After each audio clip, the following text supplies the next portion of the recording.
자정하십시오. 오늘 오래간만에 우리가 법회하는 것 같아요, 그죠? 지금 우리가 의상주사 법성계를 했잖아요. 거기에 보면은 끝에 귀가수분 득자량이라고 하는 말이 나와요. 이게 뭐냐면 법회나 뭐가 끝났을 때 귀가한다 이거지. 집에 갈 때, 돌아갈 때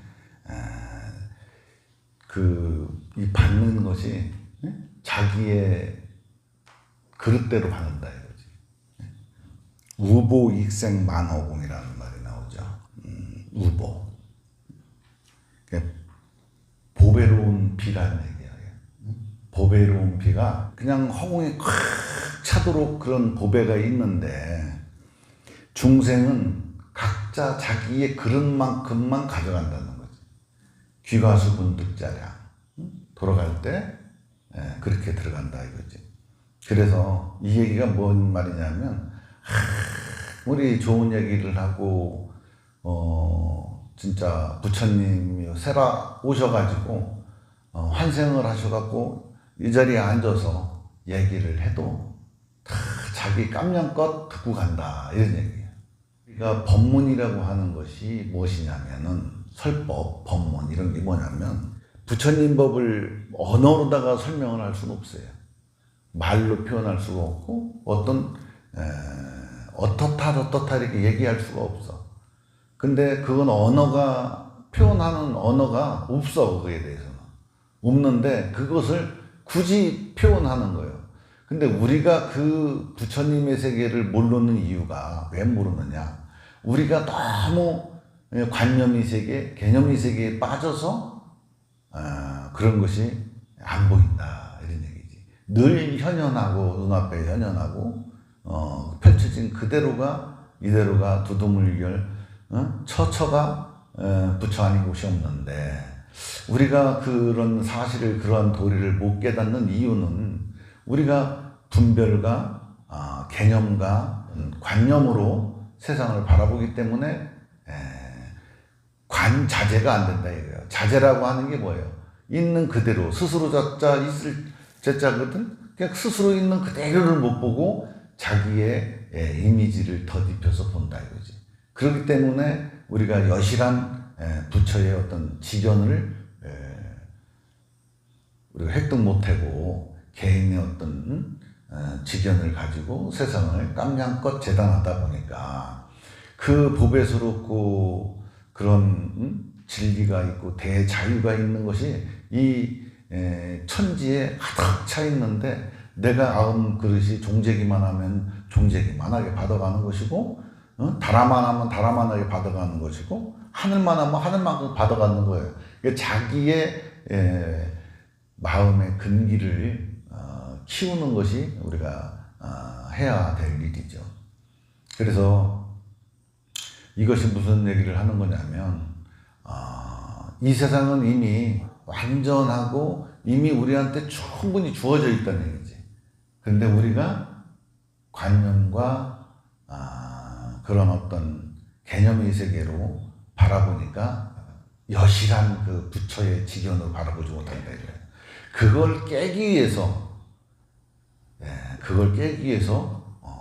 이대로라고 그러지. 오랑캐를 오랭캐로 무찌른다. 이열치열, 열을 열로 다스린다. 이런 것처럼 개념의 세계를 부숴야만 우리는 부처의 지견을 갖는데 개념의 세계를 못 부순다 이거예요. 그래서 어떻게 돼? 법문과 설법이라고 하는 또 다른 개념으로 개념을 부수는 것이 바로 설법과 법문이다 이렇게 얘기를 하는 거예요. 그러니까 설법과 법문이라고 하는 것이 그래서 중요한 거예요. 자기가 수행을 해서 어느 정도 수행을 한 다음에 법문과 설법을 잘 들어야만 거기서 언하에 개호를 하고 언하에 대호를 한다 이거지. 그 얘기는 뭐냐면 언하 대호 언하 개호 한다는 얘기는 뭐냐면 나의 관념과 나의 그런 어떤 신념 체계나 이런 것들이 다 부서져 나간다는 거예요. 그게 부서져 나가야만 자제하다 이거예요. 보는데 자제하다 이거예요.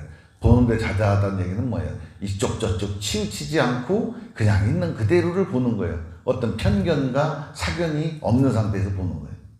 그것이 바로 불치견이다 이런 얘기인데, 이 법문과 설법이라고 하는 것은 개념을 깨기 위한 개념이다.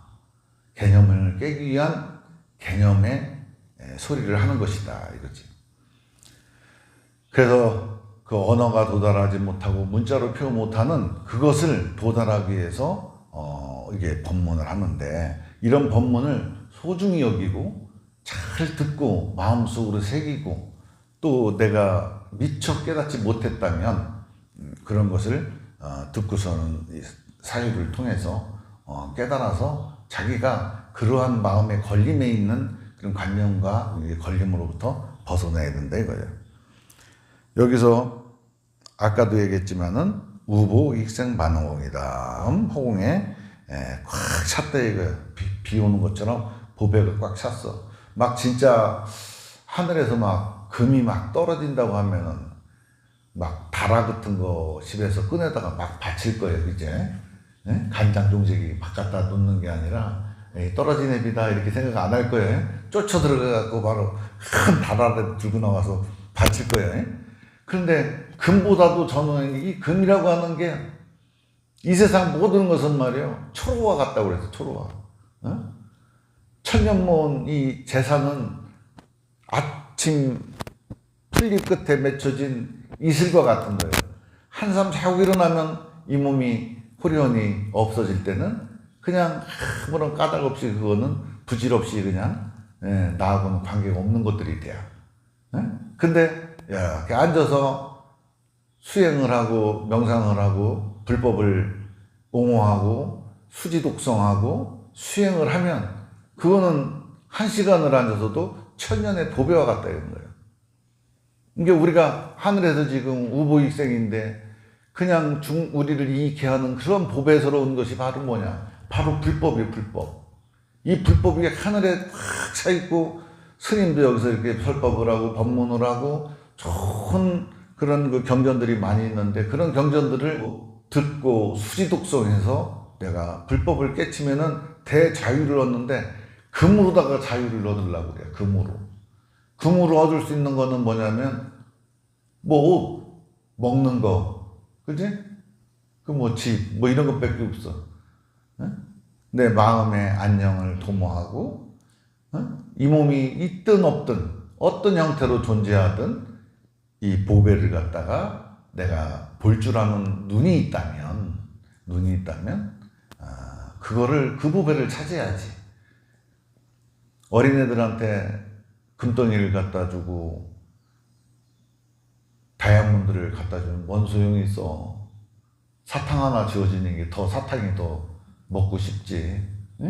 그와 같이 우리는 어린애 같은 생각을 하고 거기서 못 벗어나는 거예요. 애들 같은 생각을 하고 못 벗어나. 그냥 금은보화가 좋은 줄 알고 거기에 매달려서 진짜 보배를 항상 옆에 두고도 못 보는 거예요. 그걸 갖다가 뭐라고 그래? 눈뜬 봉사라고 하는 거예요. 들리는 귀머거리라고 하는 거고. 이런 애달픈 이런 소리들, 옛 성현들이 많은 중생들을 위해서 애달프게 중생들을 깨우쳐 주려고 하는 소리와 그런 거를 듣들 못해. 왜 못 듣느냐? 식견이 작아서 그래요. 식견이 작아갖고 맨 엉뚱한 것들한테만 신경을 쓰다가 그냥 하세월 보내다가 북망성천이 눈앞에 와도 와도 몰라. 북망성천이 눈앞에 와도. 북망성천이 눈앞에 와서 아미탑을 10번만 불러도 호명을 해도 청상 극락세계에 난다는데